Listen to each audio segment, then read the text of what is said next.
자, 첫 번째 21세기 사회 패러다임의 변화로 인한 평생학습 사회로의 이동입니다. 패러다임이라는 부분이 제목에서 나왔는데요. 과연 무엇일까요? 여러분이 생활을 하시면서 패러다임이라는 단어는 이미 많이 들어봤을 것입니다. 이 단어는 여러분들이 잘 알고 있는 미국의 사회학자 겸 철학자인 토마스 쿤이 1962년도에 과학혁명의 구조에서 처음으로 썼습니다.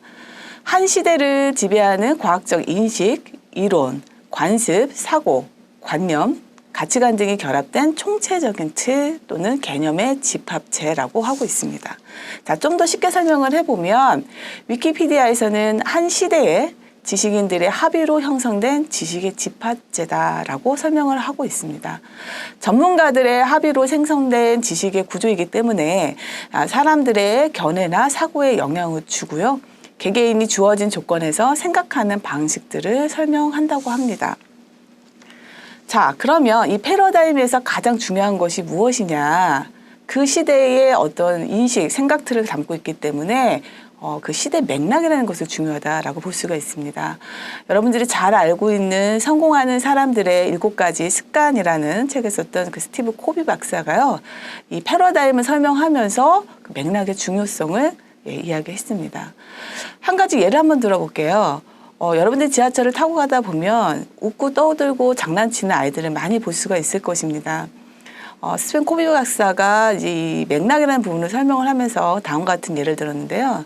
그렇게 시끄럽게 공공장소에서 떠드는 아이들을 보면 일반 사람들은 다 불편하다는 거죠. 그러다 어느 순간 누군가가 한 명이 아버지한테 얘기를 합니다.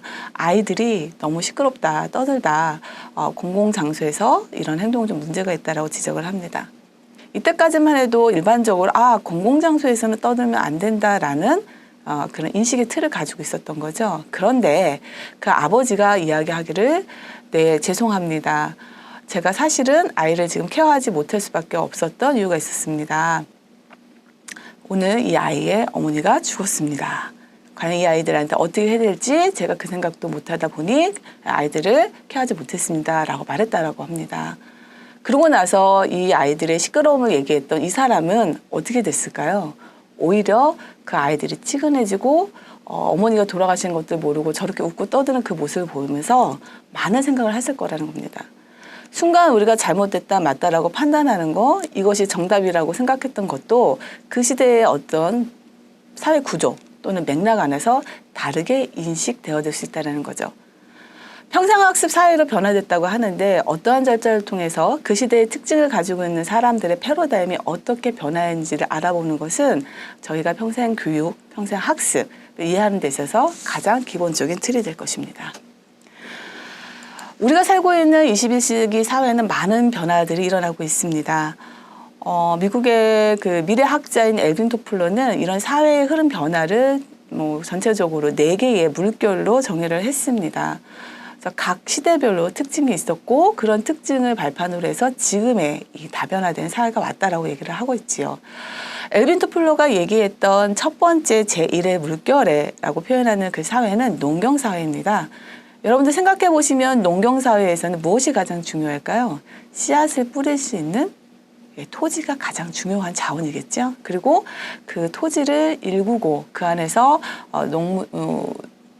농산물을 만들어낼 수 있는 인력, 사람들이 중요한 또 하나의 자원이기 때문에 산업에서의 가치는 노동력을 중심으로 하는 그런 사회를 가장 큰 가치로 바라봤습니다.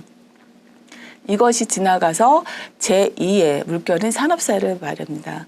사람의 힘으로 물건을 만들고 생산품을 만드는 것이 얼마나 가능한지에 대한 것들을 그 가능성을 끊임없이 보여주는 시대가 왔습니다.